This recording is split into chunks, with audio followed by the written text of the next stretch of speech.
आप पढ़ रहे हैं सामाजिक विज्ञान विषय क्लास 10 अध्याय 3 अंग्रेजी साम्राज्य का प्रतिकार एवं संघर्ष। कल की क्लास में हमने बंगाल में जो क्रांतिकारी आंदोलन जो हुआ था उसके बारे में हमने पढ़ा, उसके बारे में जो भी इम्पोर्टेंट बातें रहीं उसके बारे में हमने पढ़ा। आज की जो हमारी क्लास रहेगी उसमें हम जो है आज जो भी आपका किसान आंदोलन किस प्रकार का था उसके बारे में पढ़ना स्टार्ट करेंगे। कि किसान आंदोलन के बारे में हमने कल जो है उसका कुछ बेसिक जो नॉलेज था किसान आंदोलन का उसके बारे में हमने पढ़ा था कि किसान आंदोलन की किस कारण से किसानों में आंदोलन स्टार्ट हुआ, क्या क्या कारण रहे किसान आंदोलन होने के। ठीक है, जिसमें से हमने मुख्य रूप से पढ़ा था आपके कि इसमें जो है आपका कर नीतियाँ जो रहती हैं, जो प्रशासनिक भूकर नीतियाँ रहती हैं उसके बारे में पढ़ा कि अंग्रेजी सरकार द्वारा जो है किसानों पर प्रशासनिक भूमि कर था वह लगाया जाता था, टैक्स लगाया जाता था भूमि का। हमने कल की क्लास में पढ़ा था कि किस प्रकार से किसान जो है असमर्थ होता है और जो है अंग्रेज सरकार को जो है वो टैक्स पे करने में, क्योंकि उसकी इतनी इनकम नहीं होती है, वह खुद जो है अपना 2 टाइम का भोजन उपलब्ध नहीं करवा पाता है, उसके उपज का जो है इतना उत्पादन नहीं होता है क्योंकि अकाल जैसी स्थितियाँ पैदा हो जाती हैं।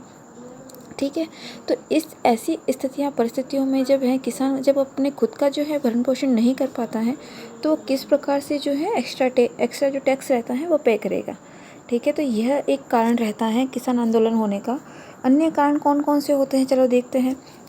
जैसा कि मैंने कहा कि अकाल, तो दूसरा जो पॉइंट हो गया आपका अकाल का हो गया कि लंबे काल तक क्या पड़ रहा है, यहाँ पर अकाल पड़ रहा है। तो अकाल के कारण जो किसानों की स्थिति है ऑलरेडी दयनीय हो रही है। तो एक जो है आपका अकाल जो रहता है वह इम्पोर्टेंट रहता है। पहला हमने क्या पढ़ा, कर, टैक्स। ठीक है, दूसरा हम क्या पढ़ रहे हैं, अकाल। ठीक है, इसके बाद में देखो अगला है किसानों से जमींदारों सामंतों द्वारा अत्यधिक कर वसूलना। अब जमींदार और सामंत वर्ग थे उस समय, क्या था, अंग्रेज और किसानों के मध्य एक वर्ग उत्पन्न हुआ। इन दोनों के मध्य एक वर्ग उत्पन्न हुआ जमींदार का और आपके सामंतों का। ठीक है, तो ये जो जमींदार और सामंत जो थे, इन अंग्रेज और किसानों के मध्य क्या कर रहे थे, अंग्रेजों द्वारा जो बनाई गई नीतियाँ थी ये इन दोनों द्वारा, सामंतों और जमींदारों के द्वारा जो है, सामंतों और जमींदारों के द्वारा जो है बीच में फ़ायदा उठा रहे थे। किनका, किसानों का। जमींदार और सामंत किसका फ़ायदा उठा रहे थे, किसानों का। वह बीच में फ़ायदा कैसे उठा रहे थे, कर टैक्स कौन लगवा रहा था, अंग्रेज। वसूल कौन कर रहे थे, ये साहूकार और सामंत। ठीक है, तो ये क्या कर रहे थे, किसानों से एक्स्ट्रा वसूल कर रहे थे, उनको झूठे दस्तावेज तैयार करवा रहे थे। ये कौन थे, वह जमींदार और सामंत। तो ये जो है इनके द्वारा एक अलग से जमींदार और सामंतों द्वारा भी अत्यधिक कर वसूल रहे हैं। ये यहाँ पे बोल रहे हैं अंग्रेज लगा रहे हैं 100। ये एग्जाम्पल दे रही हूँ मैं आपको, जैसा कि अंग्रेज 100 रुपये का टैक्स लगा रहे हैं, ये एग्जाम्पल है क्योंकि उस समय तो 100 की बहुत वैल्यू थी। ठीक है, 100 भी वहाँ पे बहुत, जिस प्रकार से हमारा यहाँ पे 10,000 1 लाख कैसा होता है, उस समय वहाँ की 100 रुपये की इनकम का जो है वैल्यू थी। ठीक है, तो जैसे कि अंग्रेज 100 रुपये टैक्स लगाते थे, लेकिन साहूकार और सामंत किसानों से कितना वसूल कर रहे हैं, किसानों से 150, 200, मतलब एक्स्ट्रा कर वसूल कर रहे हैं। समझ में आ रही है मेरी बात। तो इस प्रकार से जो है जमींदार और सामंत बीच में फ़ायदा उठाकर अत्यधिक कर वसूल कर रहे हैं। नेक्स्ट क्या कारण रहता है, व्यापारियों साहूकारों द्वारा चंगुल में फंसाकर झूठे दस्तावेज तैयार करना। अब देखो अंग्रेज किस चीज़ को मानेंगे, जो भी साहूकार होंगे उनके साहूकारों द्वारा जो दस्तावेज बनाए गए हैं, ये दस्तावेज किसको बताएंगे, ये अंग्रेजों को बताएंगे कि भाई ये किसानों के क्या क्या दस्तावेज हैं। ठीक है, तो किसानों के दस्तावेजों को बताएंगे कि भाई हमने इतना टैक्स पे किया है, इनका ये भूमि है, यहाँ से इनका इतना उत्पादन हो रहा है, इनसे इतना कर लिया जा रहा है, कहाँ से लिया जा रहा है, क्यों लिया जा रहा है, वो सब कुछ कौन बता रहा है, साहूकार बता रहा है। ठीक है, तो साहूकार क्या कर रहे हैं, किसान वहाँ पे उस समय क्या होते थे, किसान होते थे वहाँ पे अनपढ़, किसान अनपढ़ होते थे। तो किसानों को जब छोटी से छोटी चीज़ की भी ज़रूरत होती थी तो वह क्या करते थे, जाते थे साहूकार के पास में। साहूकार के पास में जाकर कुछ छोटे से पैसों के लिए वह क्या करते थे, किसी पर भी जो है सिग्नेचर, जो कि वो अंगूठा लगाते थे, तो वो जो सिग्नेचर होता था उनका, वह सिग्नेचर कर दिया करते थे। तो साहूकार उनकी इस स्थिति का फ़ायदा उठाकर क्या करते थे, इस स्थिति का फ़ायदा उठाकर उनके झूठा दस्तावेज़ तैयार करवाते थे और जो है दस्तावेज़ तैयार करते थे। ठीक है, तो इस प्रकार से जो है साहूकार जो थे, ज़मींदार और साहूकार बीच में जो है इस प्रकार से जो है किसानों का जो है फ़ायदा उठा रहे थे। ठीक है, तो ये ऐसे कारण रहे किसानों के आंदोलन करने के। ठीक है, तो अब हमने पढ़ा, ये जो इसके कारण है वो आपके इम्पोर्टेंट रहते हैं, इसको थोड़ा समझना। अगर नहीं आता है तो आपको मुझे पूछना है कि मैम जो है मुझे ये पॉइंट समझ में नहीं आया है। आप डरा मत कीजिए कि कैसे पूछे, क्यों पूछे, इस तरह से आपको जहाँ पे भी जो भी समझ में नहीं आता है वहाँ पे आपको पूछना है कि हमें यहाँ पे ये पॉइंट समझ में नहीं आया है, फिर से समझा दीजिए मैम। तो हम जो अब मैं क्या करूँगी कि आपका जो नेक्स्ट वीडियो रहेगा उसमें मैं फिर से जो है वो आपका टॉपिक जो है क्लियर करवा दूँगी। ठीक है, बाकी का जो भी मैं आपको अंडरलाइन करवाती हूँ, क्योंकि हिस्ट्री ऐसा सब्जेक्ट है जिसमें आपका फैक्चुअल बेस्ड होता है, फैक्चुअल चीज़ें ज़्यादा आती हैं, जिसमें आपको याद करना पड़ता है, पॉइंट्स आपको याद करने पड़ते हैं, जो सन दे रखे होते हैं उनको याद करने पड़ते हैं आपको।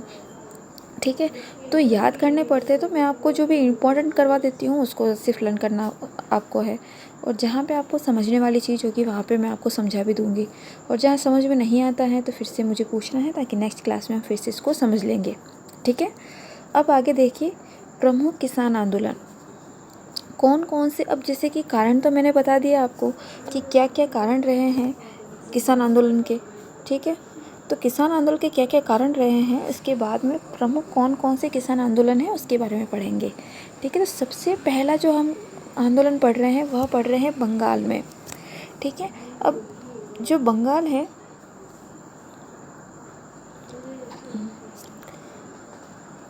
मैंने आपको पहले भी बोल चुकी हूँ कि आपको जब भी आप है ना आप पढ़ते हो, या हिस्ट्री पढ़ते हो, ज्योग्राफी पढ़ते हो, एसएसटी का कोई भी पार्ट पढ़ते हो, तब आपको जो है इंडिया का मैप पास में होना चाहिए।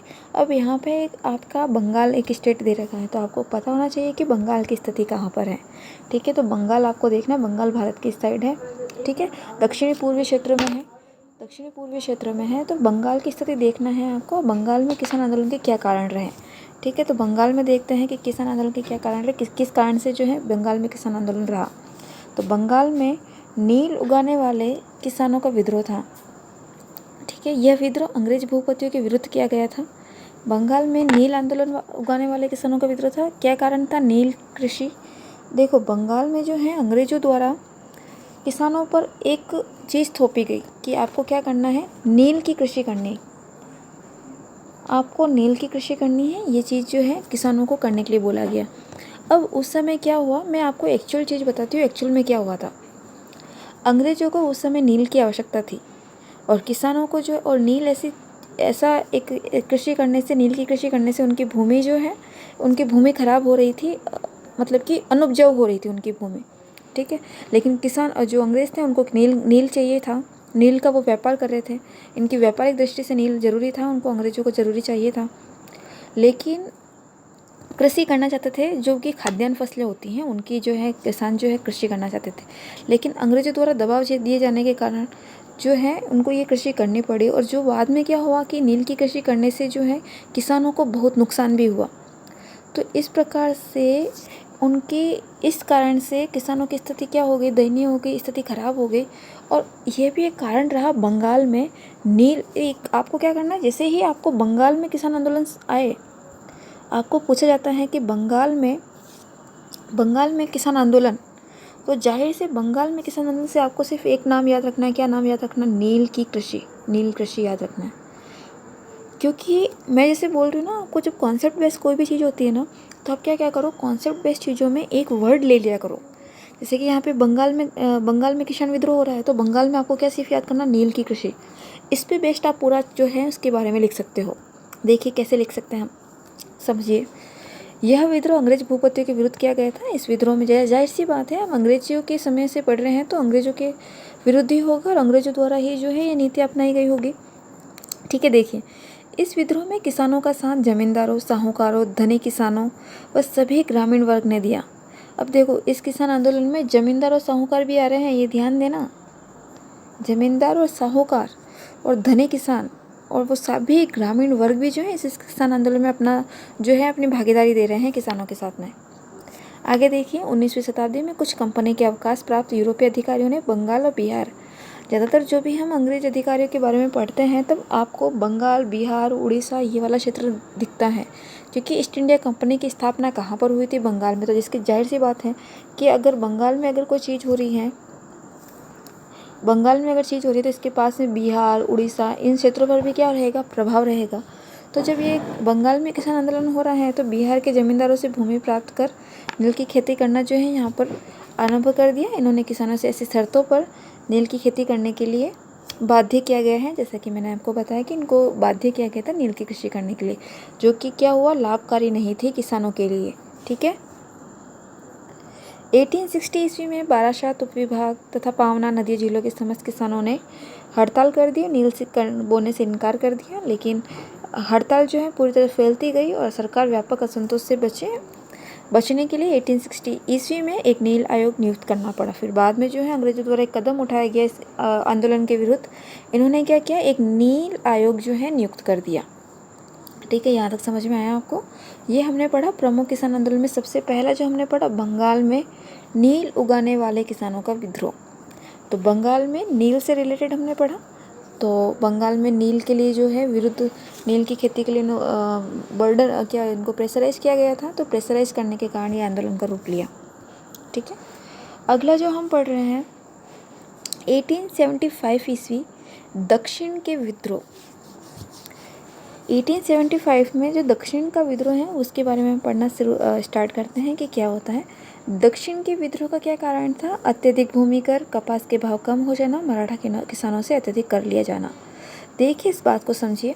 जैसा कि हमने कहा कि किसानों के आंदोलन का कारण ही क्या रहा था? टैक्स रहा था, कर रहा था। ठीक है। तो जो टैक्स जो था किसानों के आंदोलन का, तो यहाँ पर कर जो है किस पे लिया जा रहा है? यहाँ पर भी कर किसके लिए जा रहा है? भूमि पर कर लिया जा रहा है। और कपास के भाव जो हैं उस समय कम हो गए थे। ठीक है। तो अगर किसी चीज़ के भाव बढ़ रहे हैं तो जनता में विद्रोह होगा, और अगर किसी भाव के भाव बढ़ रहे हैं तो किसानों को लाभ होगा। ये बात हमेशा आप दिमाग में रखना। जैसा कि मैं आपको स्टार्टिंग से बताती आ रही हूँ कि आपको पास्ट टाइम को प्रेजेंट टाइम में जो है लेकर देखना है। ठीक है। तो जब हम पास्ट टाइम को देखते हैं या हिस्टोरिकल टाइम को देखते हैं तब हम देखते हैं कि उस समय की स्थिति जो है आज को लेकर देखिए। उस समय देखो किसानों के कपास के भाव कम हो रहे तो किसानों पर प्रभाव पड़ेगा। अगर आज प्रेजेंट टाइम में भी कपास में भाव में कमी होती है तो किस पर प्रभाव होगा? किसानों पर ही होगा, क्योंकि किसानों को भाव कम मिल रहे हैं, उनकी उपज का जितना उनको चाहिए होता है उतना नहीं मिल पाता है उनको। ठीक है। तो कपास के भाव कम हुए हैं तो मराठा किसानों से क्या लिया जा रहा है? अधिक। अब एक तो इनके भाव कम हो रहे हैं, इनको उतना जो है उस कपास का मूल्य नहीं मिल पा रहा है, और ऊपर से उनको अत्यधिक जो है कर पे करना पड़ रहा है। तो जाहिर सी बात है उनमें विद्रोह तो आएगा। ये दक्षिणी क्षेत्र, जो भारत का दक्षिणी क्षेत्र है उसके बारे में हम पढ़ रहे हैं। जो भी भारत का दक्षिणी क्षेत्र है उसके बारे में पढ़ रहे हैं। मराठा जो क्षेत्र है, महाराष्ट्र का क्षेत्र, मारवाड़ी और गुजराती साहूकारों द्वारा लालच के कारण लेखों में हेराफेरी करने, अनपढ़ किसानों से बिना जानकारी के हस्ताक्षर करा लेते थे, जैसा कि मैं आपको पहले बता चुकी हूँ, जिससे दीवानी न्यायालयों में फैसले साहूकारों के पक्ष में जाने से किसान बेदखल हो जाते थे। अब देखो, आपको पता होगा कि अभी प्रेजेंट टाइम में भी इस तरह की धोखाधड़ियाँ जो होती हैं, इस तरह के जो है लोगों को बेवकूफ़ बना दिया जाता है, और जो गवर्नमेंट होती है सिर्फ सबूत देखती हैं। तो उस समय भी जो न्यायालय थे, जो भी आपके कोर्ट थे उस समय दीवानी कोर्ट थे, तो वो दीवानी कोर्ट में जब भी इनके अगर वो जो किसान वर्ग था अगर वो जाके बोल भी देते थे, अगर उनको वो अपने खिलाफ जो आवाज़ भी उठाते थे तो उनके पास में कोई प्रूफ नहीं होता था, क्योंकि उनके द्वारा अनपढ़ होने की स्थिति के कारण वो साहूकारों के पास में किसी दस्तावेज जो भी डॉक्यूमेंट्स होते थे उन डॉक्यूमेंट्स पे जो है सिग्नेचर कर लिया करते थे। तो सिग्नेचर करने के कारण जो है वह उनके वो जो सारे जो होते थे डॉक्यूमेंट्स वो साहूकारों के पक्ष में होते थे, और इस कारण से जो है किसान वहाँ पर भी क्या हो जाते थे, उनको जो है जो है उनका हक में जो है फैसला नहीं हो पाता था।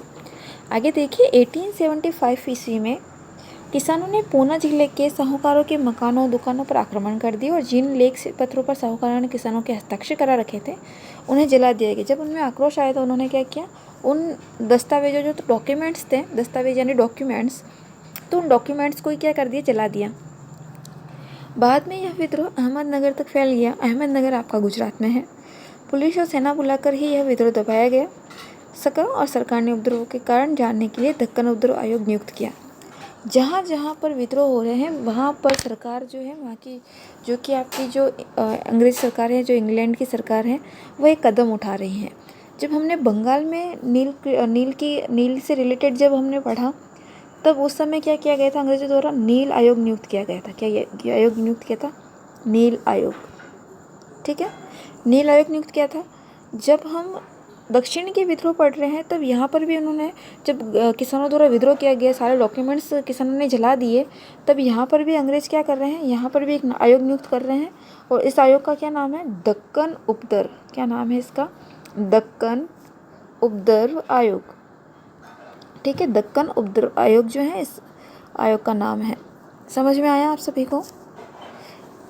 ठीक है, आगे देखिए। 1879 ईस्वी में कृषक राहत अधिनियम पारित किया, जिसमें किसानों द्वारा ऋण न लौटाने पर गिरफ्तार और जेल में बंद नहीं किया जा सकता था। अगला आता है आपका पंजाब में किसान आंदोलन। पंजाब सभी को पता है, उत्तरी क्षेत्र में है हमारा पंजाब। यहाँ मैं नीचे बता रही हूँ, इसका थोड़ा ऊपर करना है।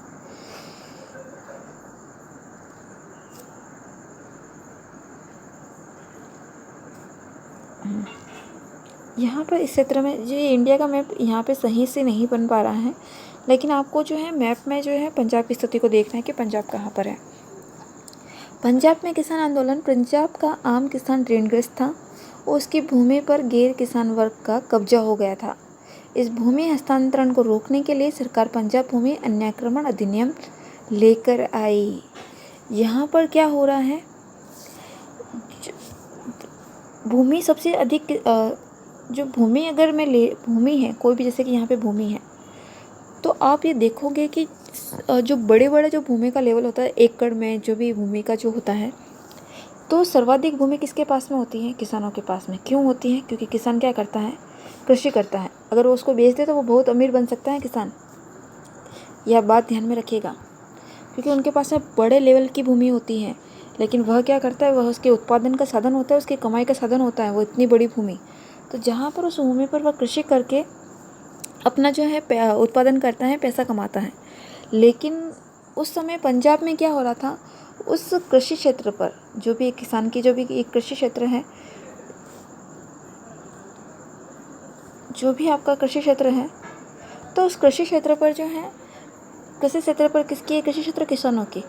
लेकिन इस किसानों के इस क्षेत्र पर, इस कृषि भूमि पर, इस खेतों पर जो गैर कृषक है, जो गैर किसान है, जो किसान नहीं है, वो इस पर क्या कर रहे हैं? ज़बरदस्ती का जो है अधिकार कर रहे हैं उस भूमि पर, अपना अधिकार बता रहे हैं इस पर। ठीक है, तो जो गैर किसान है वो इस पर अपना क्या कर रहे हैं? अधिकार कर रहे हैं, अतिक्रमण कर रहे हैं। अतिक्रमण यानी ज़बरदस्ती किसी क्षेत्र पर अधिकार कर लेना, वो अतिक्रमण होता है। ठीक है, तो यहाँ पर जो गैर किसान वर्ग के कब्जा कर रहे हैं, उस पर अतिक्रमण कर रहे हैं। तो यहाँ पर जो है, जब यहाँ की जब उस समय भारत में जब सरकार थी, ये अंग्रेज सरकार, तब उनके द्वारा ऐसी स्थिति में क्या क्या अपनाया गया, क्या निर्णय लिया गया? तो सरकार ने निर्णय लिया, सरकार ने यहाँ पर एक अधिनियम बनाया, एक कानून बनाया इस हस्तांतरण को रोकने के लिए, कि जो दूसरा किसान, गैर किसान वर्ग है, वह अपना अधिकार इस पर ना करे। ठीक है, तो इस कारण से उन्होंने एक अधिनियम बनाया। उस अधिनियम का नाम था पंजाब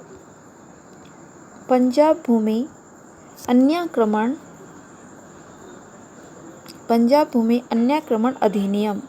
तो यहाँ पर जब हमें कुछ चीज़ें देखने को मिल रही हैं, विद्रोह देखने को मिल रहा है, तो उन विद्रोह को कम करने के लिए, उन विद्रोह को दबाने के लिए जो है अंग्रेज सरकार कुछ ना कुछ कार्य कर रही है। कहीं पर अधिनियम बना रही है, कहीं पर जो है कुछ आयोग का नियुक्त कर रही है। ठीक है, आपका अगला किसान आंदोलन आता है चंपारण किसान आंदोलन। चंपारण किसान आंदोलन आपका इम्पोर्टेंट है। क्यों इम्पोर्टेंट है? ये इम्पोर्टेंट इसलिए है क्योंकि यहाँ पर जो है हमें गांधी जी का हस्तक्षेप देखने को मिलता है। हस्तक्षेप यानी कि किसी मैटर में खुद को उसमें इन्वॉल्व करना। ठीक है, यहाँ पर हस्तांतरण जो है इसका मतलब ये रहता है। देखिए, चंपारण किसान आंदोलन सबसे पहले हुआ कहाँ था? तो ये हुआ था आपका बिहार में, उत्तर बिहार में। कहाँ हुआ था? बिहार में हुआ था। आपका चंपारण क्षेत्र ही बिहार में है। तो आपका जो ये चंपारण किसान आंदोलन है, सबसे पहले कहाँ हुआ था? बिहार में हुआ था। क्या कारण थे यहाँ पर? यहाँ पर कारण था नील का उत्पादन। एक हमने नील का